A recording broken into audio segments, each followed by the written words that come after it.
पीले दांत वाली बहू। रंजना कभी ब्रश नहीं करती थी। उसे कितनी बार उसके माँ बाप ने डांटा, लेकिन उसका कोई असर उस पर होता ही नहीं था, जिस कारण से उसके दांत पीले पीले हो जाते हैं। शादी के बाद अरे बहू, वैसे तो तुझ में कोई कमी नहीं है, पर तेरे दांत दांत इतने पीले कैसे हैं बेटा? कैसे मतलब? कोई सर्जरी थोड़ी ना कराइए। वो तो क्या नाम, मैं ब्रश नहीं करती थी तो पीले हो गए। अब क्या करूं? आप कहें तो लाल करवा लूं या फिर काले? यार ये क्या है, क्यों माँ से लड़ रही हो? लड़ रही हूँ? अरे मैं लड़ रही हूँ या ये बोल रही है कि दांत पीले हैं, पीले। अरे तपस्या थोड़ी ना की है इन्हें पीले करने के लिए। बकायदा ब्रश नहीं किया है 20 साल तक, तब जाकर।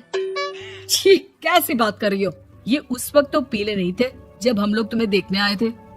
अरे तब साफ करवा लिया होगा डेंटिस्ट के पास जाकर। अब देखो कैसे पीले पीले लग रहे हैं। रंजना सास की तरफ गुस्से से देखती है।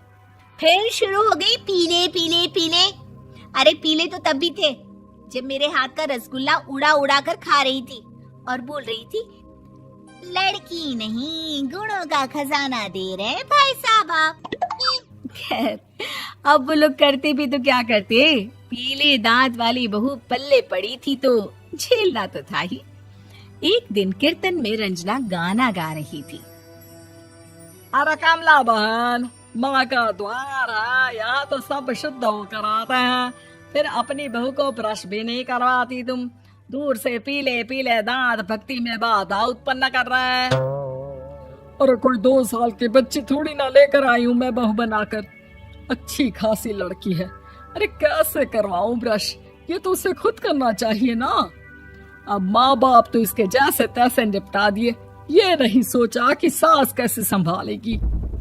सास बहू को लेकर घर आ जाती है, लेकिन सोच लेती है कि अब इसे लेकर कहीं नहीं जाएगी। अगले रोज बहू कहती है, अरे क्या हो गया, मंदिर नहीं जाना क्या? कीर्तन का वक्त हो रहा है। मेरी मधुर वाणी से कान्हा जी जागते हैं और सोते हैं। आप तो जानती है ना उनकी भक्ति में कितना मन लगता है मेरा। वो क्या है ना, तबीयत ठीक नहीं लग रही है मेरी, आराम करूंगी मैं। तबीयत ठीक नहीं लग रही? अभी तो मिथुन के गाने पर नाच रही थी आप, और अब बोल रही है कि तबीयत ठीक नहीं लग रही। अरे भक्ति में मन लगा लो सासू माँ, ऊपर जाना है, क्या मुंह दिखाओगी आप? हाँ? सास को बहू की बात पर गुस्सा आ जाता है।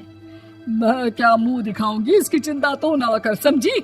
अपने मुंह की चिंता कर, जो ये पीले पीले दांत लेकर हर जगह पहुंच जाती है। पता है लोग कितना मजाक बनाते हैं। ना जी ना, मैं नहीं जाना कहीं तेरे साथ। तो ये बात है।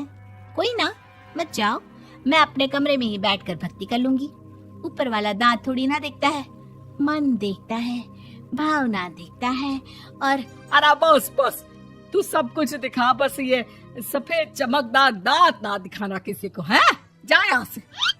बहू को सास की बात का कोई फर्क नहीं पड़ता, वो तो जैसी थी वैसी ही रह जाती है। सुबह नहाकर किचन में खाना बनाना, फिर खाना खाना, कीर्तन भजन करना और सो जाना। एक दिन, माँ जी मैं सहेली के घर जा रही हूँ, शाम को लेट आऊंगी। हाँ हाँ तो जाना, मैंने कौन सा तेरी आरती करनी है घर पर बैठकर। रंजना सहेली के घर जाती है, जहाँ वो पार्टी में जाने की तैयारी कर रही होती है। अरे शिखा, कहाँ जाने की तैयारी कर रही है? मैं गलत वक्त पर आ गई क्या?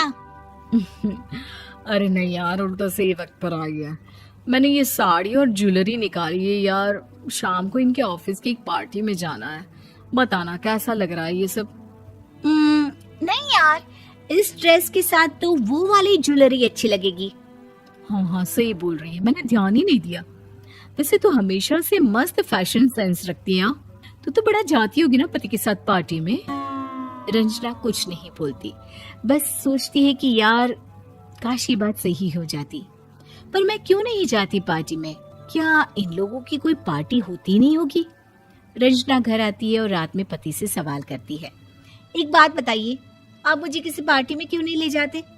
क्या आपकी यहाँ ऑफिस में पार्टी नहीं होती?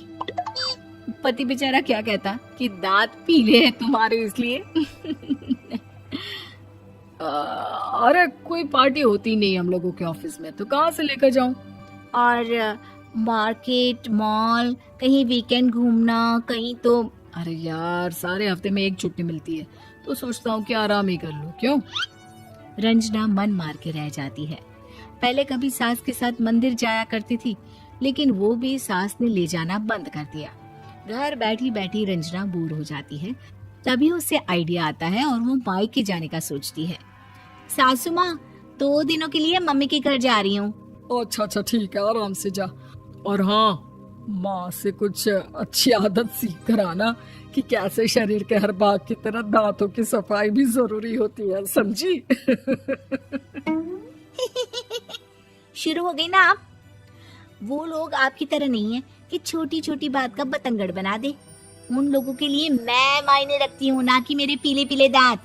रंजना माँ को बिना बताए उन लोगों को सरप्राइज देती है, लेकिन जैसे ही वो दरवाजे पर पहुंचती है, अंदर देखती है कि घर वाले कहीं जा रहे होते हैं। अब माँ, काश रंजना दीदी के दांतों वाली प्रॉब्लम नहीं होती, तो वो भी हम लोगों के साथ चलती ना बुआ जी की बेटी की शादी में।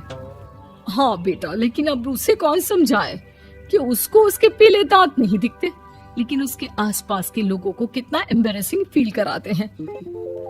मुझे तो कितनी बार उसके स्कूल की टीचर ने शिकायत की कि उसके साथ कोई लड़की बैठना भी नहीं चाहती, और ना ही कॉलेज में कोई उससे बात करना चाहता था।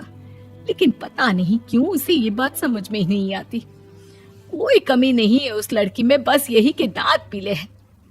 वो तो भला हो जीजा जी और उनकी माँ का, जो दीदी को जैसी है वैसे ही रखा हुआ है। रंजना को अपने घर वालों की बात सुनकर बहुत दुख होता है। वो सोचती है कि वो क्या करे, लेकिन फिर वो सीधा डेंटिस्ट के पास जाती है, अपने दांत चमकाती है और कसम खाती है कि वो रोज ब्रश करेगी। अरे क्या हो गया? तुम तो 2 दिनों के लिए गई थी ना, पर कोई ना, अच्छा है, चलो आ गई तो। रंजना सास के सामने आकर खड़ी हो जाती है और पूरी स्माइल करती है, उसके चमकदार दांतों को दिखाती हुई। हैं? चले मंदिर? माँ, मुझे माफ कर दीजिए, मैंने आप लोगों को बहुत एम्बैरेसिंग फील करवाया। मैं आज से रोज ब्रश करूंगी।